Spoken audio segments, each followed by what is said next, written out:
आज या राज्याचे मुख्यमंत्री देवेंद्रजी फडणवीस साहेब, उपमुख्यमंत्री एकनाथरावजी शिंदे साहेब, दुसऱ्या उपमुख्यमंत्री आमच्या सुमित्राताई, या सगळ्यांच्या माध्यमातून ही जी स्कीम, झोपडपट्टी स्कीम जी राबवण्यात येणार आहे, तर बेलापूर मतदारसंघामध्ये आपण बेलापूर विभागातून CBD आणि बेलापूर मधून सुरुवात केलेली आहे. 2 महिन्यापूर्वी आपण त्याची पत्रकार परिषद घेऊन नाव नोंदणी आपण घेतली होती सगळ्यांकडनं, पण नंतर मी आजारी पडल्यामुळे हा जो कार्यक्रम तसाच राहिला होता. तर आज सगळे अधिकारी वर्ग येऊन आमचे पंकज भोईर जे मंत्री आहेत त्यांच्या दालनात बैठक झाल्यानंतर हे सगळे प्रश्न मी त्यांना विचारले होते की घर कुठे मिळेल, काय मिळेल, कसं मिळेल, ज्याचं नाव गाव आहे की नाही, त्याला मिळेल की नाही, अशा पद्धतीने सगळं आपण त्यांच्याशी चर्चा केलेली आणि मग सगळे अधिकारी घेऊन कार्यशाळा केली.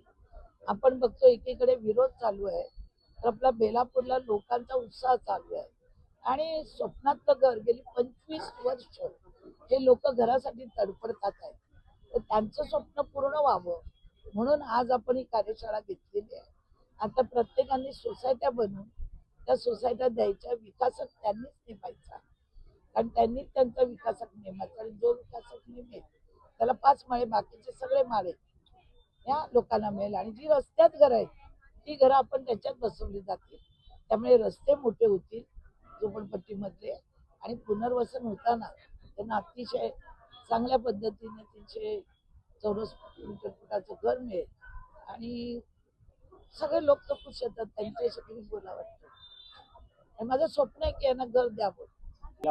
बेलापूर मतदारसंघ तरी मी झोपडपट्टी मुक्त मी करणार, कारण माझं ते स्वप्न आहे आणि जवळजवळ मी किती वर्ष झाली मी याच्यात काम करते, पण मला यश प्राप्त होत नव्हतं.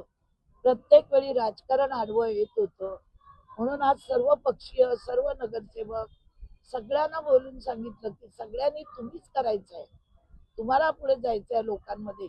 तुम्ही जेव्हा मतं मागता तेव्हा लोकांना सांगता आम्ही तुम्हाला घर देऊ. आता तुमच्या दारात हातात घर आलेलं आहे, ते तुम्ही दिलं पाहिजे करून. एवढीच माझी इच्छा. मी तर सांगितलं ना, तुम्हीच करा. याच्यात कुठे मी राजकारण आणलेलं नाही. एखाद्या जागी 2-2, 3-3 नेतृत्व असतील, त्यांनी त्यांच्या माणसाच्या सोसायट्या करा. त्यांचा नगरसेवकाशी नसेल पटत, त्यांनी त्यांच्या सोसायट्या करा. जी सोसायटी होईल, जी पहिली येईल ती आम्ही सरकारकडे देऊ. आणि 2 महिन्यामध्ये यांना मी मागे लागणार आहेत. निलेश म्हात्रेजी, भाजप नेता, ते सुद्धा मागे लागतील आणि यांच्याकडनं काम करून देतील. असं आहे, इथे रमाबाई आहे, संभाजीनगर आहे, दुर्गा माता ही, गावस्कर मैदान आहे, टाटा नगर आहे, आमच्या इथे पंचशील नगर आहे, पालतूबाई आहे, बऱ्याच झोपडपट्ट्या आहेत आणि काही देवळाजवळ आहेत, काही हॉस्पिटल जवळ आहेत, काही रस्त्यामध्ये आहेत. आपण सगळ्यांना समाविष्ट जर केलं ते टावर होणार आहेत. एक झोपडीच्या जागेवरती 10 झोपड्या होणार आहेत आणि ज्यांची मुलं परपंच वाढलाय त्यांना जास्त घरं मिळतील.